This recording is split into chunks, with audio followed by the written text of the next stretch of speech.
Last time we met the Borg again and decided the best way to deal with amoral murderbots responsible for the extinction of countless species was to try and rob them. The prize in question is a transwarp what's-it, a bit of tech that can make us go faster and thus shave 20 years off our trip home. Also, I think Janeway just wanted to blow some stuff up. The problem is that the Borg, specifically their queen, knew what we were planning. Rather than just kill them all, the Queen spoke to Seven through her brainial implants and said she'd let them go if Seven came home to the collective. Halfway through the heist, Seven decided this conversation was genuine and not just a hallucination. She stayed aboard the Borg ship while the others got away with their new toy, or more likely were permitted to get away.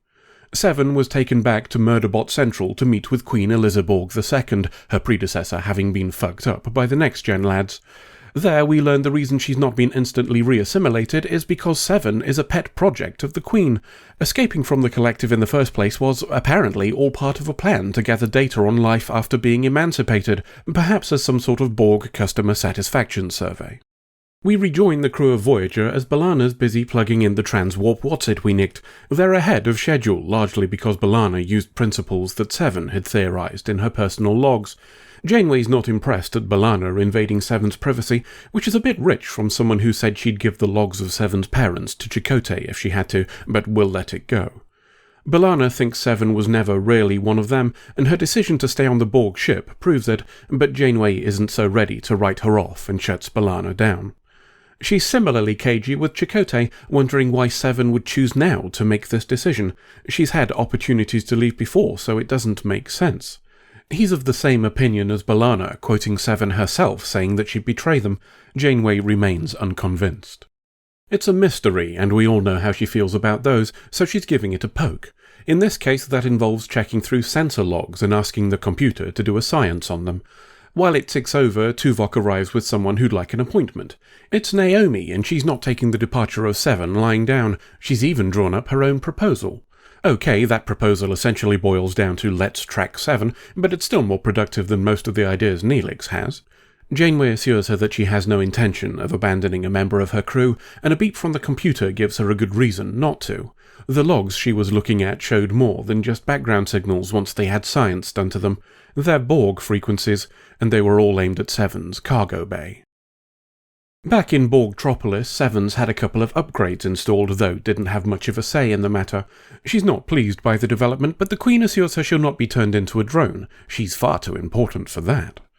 See, a human drone disconnected from the collective and allowed to reintegrate with her own species offers a unique perspective on mankind, one that will help the Borg assimilate them. They've already copied her memories while she slept, of course, but that's not quite the same as the full package, emotions and all. A little shaking heralds the departure of the Queen's ship from Borgtropolis. We're going on a little jaunt to watch the assimilation of a whole species, not humanity in this case, just a small one with merely a few 100,000 individuals, just to remind Seven how we do things around here. Let's have another log from Seven's parents while we travel. They've nabbed a drone from the Borg D6 they're following so they can check it out. We learned that this lad is particularly special, his designation suggesting he might have previously been assigned to the same area as the Queen. They grab his brainial logs and stick a tag on him before teleporting him back to his alcove on the ship before his regeneration cycle finishes. I wonder if he'll wake up tired. Mum and Seven go for some food while Dad looks at those logs to see if they indicate direct communication with the Queen. Back on Voyager, we're looking at those same logs, and they match the science wibblies that Janeway found were being sent to Seven. Janeway's convinced Seven was being threatened now, recalling she insisted on joining the away team and saying they'd fail if she wasn't there. And naturally, that makes this personal. Nobody steals her crew and gets away with it. Well, apart from the Plague Lads, but to be fair, they only stole bits of unnamed guy called Durst, and she technically got the same number of people back again, even if two of them were both B'Elanna. Anyway, the point is that she wants Seven back, and we're going to scour those logs to see if there are any useful tricks in them. Chakotay points out the obvious flaw that the Hansons got assimilated. Janeway thinks that's because they were overconfident and we won't make the same mistake, she tells him confidently. Janeway has a plan. We're sticking that transwarp what's-it on the Delta Flyer along with the shielding that the Raven used to avoid Borg scanners. Janeway, Tuvok and Paris will be on the mission along with the doc in case Seven needs medical assistance. So that's the captain, the security guy full of tactical data, and the hologram carrying 29th century technology that we're taking. Oh, and Paris, I guess. Maybe Janeway thinks his unique distinctiveness will counteract the benefits of the other three. The Delta Flyer launches, and we do transwarp science things, zooming away in a burst of green. Tuvok finds the signature of the tactical testicle that nabbed Seven, and we follow it. Of course, Seven's no longer on it. She's aboard the Queen's personal diamond ship as we go to conquer that species. There's a little drama when pooping happens, mainly as a way for the Queen to coerce Seven into taking part in the invasion before the Borg win. Seven's sent off to make some repairs after balking at the idea of overseeing the assimilation. Prisoners are led past her as she works, but it looks like the fight isn't entirely over. Some minor kabooms happen, one of them catching Seven, and she's helped up and healed by a couple of drones. How very welcoming of them. Seven staggers around to the background noise of screams, eventually finding herself in a room where a guy's being fitted with robo-limbs, while other prisoners watch. Kabooms cause one of the two guards to leave, and Seven disables the other, telling the prisoners to help her with the guy on the table. She fiddles with a console and tells them all that she's going to teleport them to a ship that's damaged but still working, the crew already dead. They disappear as the Borg ships decide they've had their fill and move away. Not entirely, though. As the Queen tries to convince Seven that this event should be something to celebrate, an opinion Seven no longer shares, she reveals that she knows what Seven did by saving those 4 people. A tractor beam locks onto them and begins to pull them in. Seven tells her to release them, eventually reduced to pleading with her. The Queen complies, evidently capable of mercy, when it serves her purposes. Why don't we have another log from the Raven?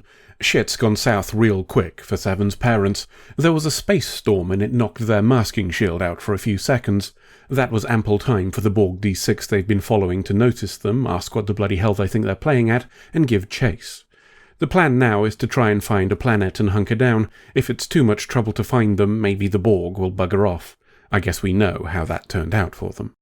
Young Seven's asking what's going to happen to them, and her father tries to tell her it'll be fine. She seems to know it's bullshit, and the flashback ends with her asking if it'll hurt to be a drone. A comment from the doc takes Janeway's attention away from the logs. He wants to fiddle with the communications system, saying he thinks he has a way of talking to Seven's brainial implant directly, and Janeway gives him a hand. Paris chimes in with the news that we've tracked down that Borg battle bollock and are approaching its position. We pop out of green superfast mode and fly towards Borgtropolis, scanning for Seven all the way. Turns out she's back, having returned after the Queen had finished making her point by eradicating a species. Now she has another task for Seven, help conquer Earth. Not by direct confrontation this time, but by shitting a load of Borg minibots into the atmosphere to slowly assimilate them. It should be too late by the time they realise what's happening. Seven's unwilling to comply, even under the threat of being turned into a drone. The Queen instead turns on the charm, explaining that the Borg are her real family. And to prove it, here's your dad. See, he's not complaining about being a member of the collective, is he? As an aside, I guess this makes the custody argument for all those logs from the Raven even more complicated than it already was. The voice of Janeway, distant and with interference, breaks in and tells Seven that they're coming for her. Seven accidentally gives the game away by reacting, and the Queen now knows Janeway's here. Janeway's trying to call Seven again to no effect, the attempt being blocked, but they're not blocking the signal from Seven, and we track down her location. Getting there will be another matter. The Queen's figured out how they're evading sensors, and countering that shield won't be too hard. After all, they have the guy who invented it right there. A Borg D6 moves to intercept the Delta Flyer, and Janeway realises they've been rumbled. A quick bit of science to the shield makes them invisible to sensors again, but that's not going to work forever, so we'd best get on with it. Seven's too deep to teleport out, but we can get into a corridor that's near and do it the hard way. The doc straps on one of those biocloaks, which we're not entirely sure were working properly in the last part, so I think it's optimistic myself, but let's see where this is going. Janeway grabs a gun and tells Paris to target the section she's teleporting into and get ready to kaboom the shit out of it on her order. She and Tuvok pop over for a poke about. Either those gizmos are genuine or the Queen is fucking with them. Could go either way, honestly. As Tuvok prods the control for a Borg shield in their path, Janeway takes an interest in a drone that walks through it and past them. Maybe she has a quicker option. Back in the Queen's chamber, we're watching the Delta Flyer. The Queen gives Seven one last chance to comply with murderizing the shit out of Earth in order to save her friends, an offer that's declined, before sending some Borg dice after the Delta Flyer. Paris arses about with the ship's shield again and disappears from view, so the Queen just saturates the space they were in with pooping instead. Aiming is irrelevant if you fire enough shots. Somehow they still manage to miss. Janeway's poked that drone and scans it as it walks through the shield again. That gives us the key to walk through it ourselves, apparently, and she does so after Tuvok fiddles with her biocloak. The gizmo doesn't take kindly to being used in this way and fries itself, meaning she's now visible, assuming she wasn't before. She goes off for a bit of the old final act confrontation, while Tuvok works on shutting down the shields for this area so we can scarp her when it all goes south. Speaking of going south, the masking shield on the Delta Flyer has properly stopped working. We watch them being caught from the Queen's chamber, and as she gloats, Seven tries to do a violence to her face. It's an ambitious choice, and one that causes the Queen to decide Seven isn't worth the hassle, after all. Janeway arrives to disagree and dissuades the Queen from making a play by mentioning that she has guns from her ship pointed where they're all standing. That tractor beam must not be enough to arse up their aim, and the Queen disengages it. Bit odd, as that wasn't part of the deal, but let's not question it. It's not all going our way, though. The Queen stuck a science thing around them all, meaning nobody can teleport out.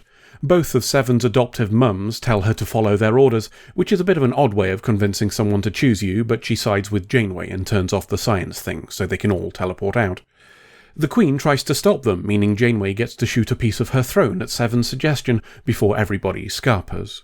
The Queen isn't giving up that easily and follows them with a handful of dice. The Delta Flyer goes into green super-fast mode and the Queen's diamond ship manages to follow, leaving the others behind. Pooping happens and the Flyer is hit, but we shunt around power, so it's fine. We pop out of green super-fast mode to find Voyager waiting for us. Once Janeway lets them know that they're being followed, Chakotay orders a whole lot of fireworks to be farted at this end of the green super-fast conduit, saying it'll bugger things up. The conduit opens anyway, but he's right about buggering it up, and what leaves comes out in pieces. That's the second dead Borg Queen in as many years, and I suspect the collective, much like a growing number of the British, are starting to wonder if having a monarchy is really worth it. Voyager strapped that transwarp thingy on and used it to travel some 20,000 light-years. That's around 15 years closer to home, according to Janeway, and affects our running total thusly. Bollocks! That's 25 years off the journey in this season alone, and we're only halfway through it. Anywho, the transwarp jobby burned itself out, and we didn't bother to scan the thing while it still worked, because that would be cheating.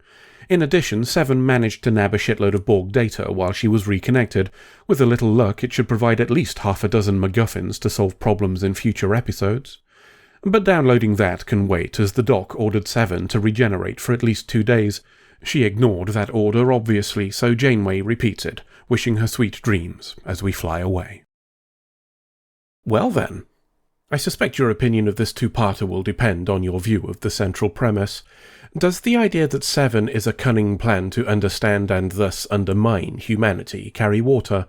Honestly, not really. There are too many variables for that to have been a workable scheme, but there are a few things to potentially support it.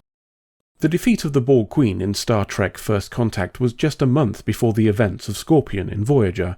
There seems to be some confusion on whether this Queen is the same as that Queen, with notes for the script of this episode apparently suggesting they're not the same entity, despite the obvious similarities. Regardless, it's fair to suggest that whoever's in charge of the Borg now would want a bit of vengeance. Seven could have been a Hail Mary plan, something not expected to succeed, but launched in conjunction with 1,000 other ideas under Operation Fuck Starfleet. Who knows, maybe this isn't even the first. There's a chance that the mini-collective we found in Unity back in Season 3 was an experiment instigated when the Borg first failed to conquer Earth after Wolf 359. Maybe the Borg Queen has had a thing for us ever since then.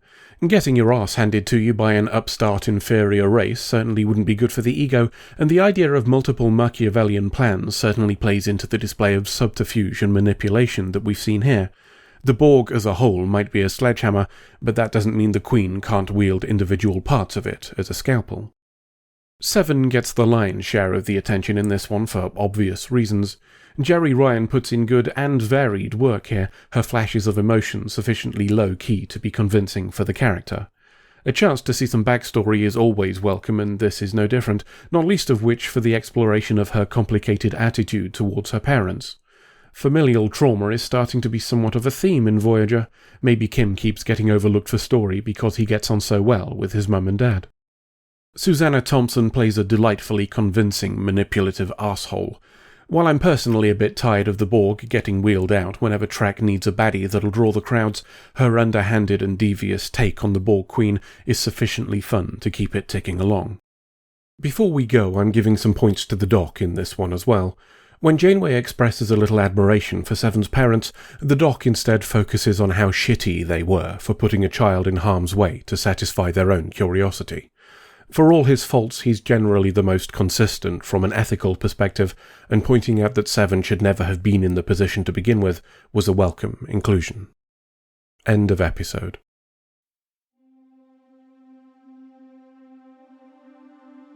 Every day, hundreds of Starfleet crew members that aren't attractive or talented enough to be part of the main cast are killed in a variety of outlandish and often hilarious ways. But these walking corpses, slaughtered for our amusement, don't train themselves, and without constant replacements, many captains face the risk of losing someone that actually matters. With your help, we can make sure that doesn't happen.